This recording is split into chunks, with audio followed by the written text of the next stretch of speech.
Hi guys, good morning sa inyong lahat. Ito magsisira ko ng bago kong binili. Ito ay pinaka-rare, pinakamahal sa lahat kong koleksyon. Ito guys, umpisahan na natin ang aking nabibiling koleksyon na sobrang mahal.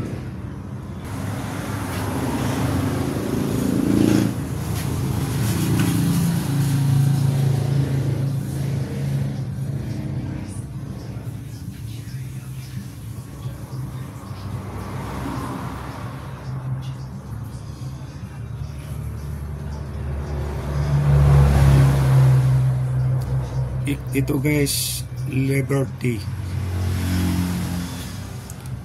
in God we trust.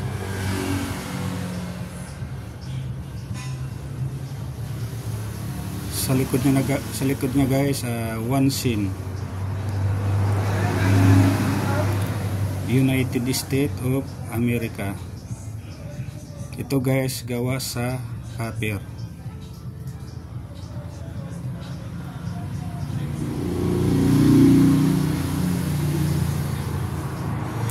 Mga ganitong klaseng coins guys, bibihira mo lang makita sa ngayon.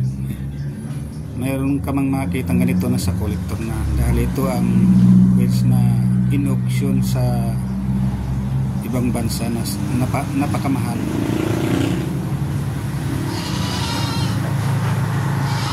$1,000 ang pinag-usapan ito guys.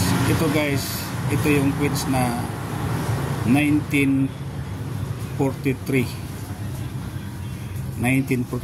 gawa sa copper.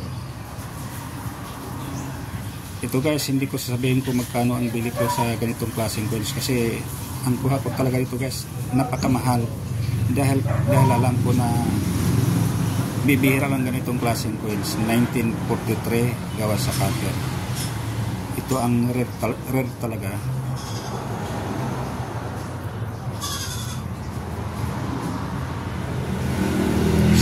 Salamat sa nagbenta sa akin ng ganito at nagkakaroon ako ng ganitong klaseng coins.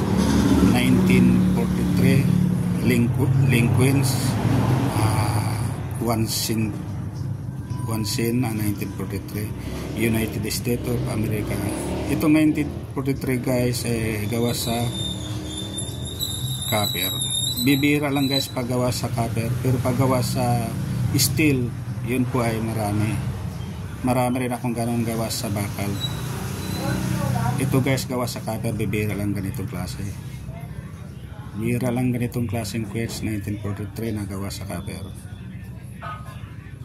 Liberty in God we trust.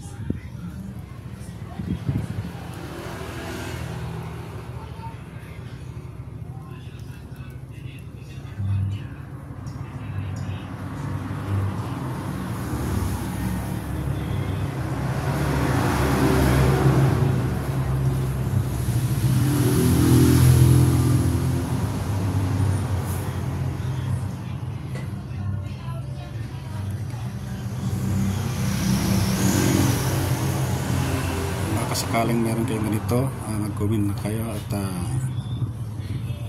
bumibili lalong sa ganitong klaseng coins 1943 gawa sa copper. Yun po ay hindi ko tinatanggihan, dahil ito talaga guys, sobrang mahal talaga ito, ganitong klaseng coins 1943 gawa sa copper.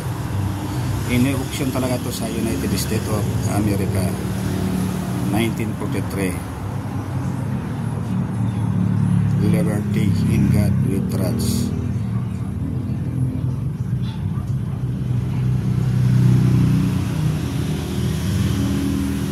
Ito guys, 1943 is gawa sa San Francisco. Pag di naman guys, gawa sa ano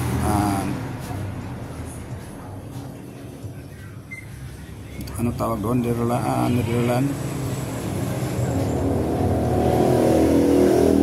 Kaya pala, pag is gawa sa San Francisco. Ito guys, 1943 is Liberty in God we trust. Sa likod niya, kikita niyo one scene. Bibira lang ganitong klaseng coins guys na 1943 gawa sa copper. Mga ganito talaga sinahunting ng mga kolektor dahil nga bibira lang, at saka bukod doon napakamahal talaga pag ganitong klaseng coins 1943 gawa sa copper.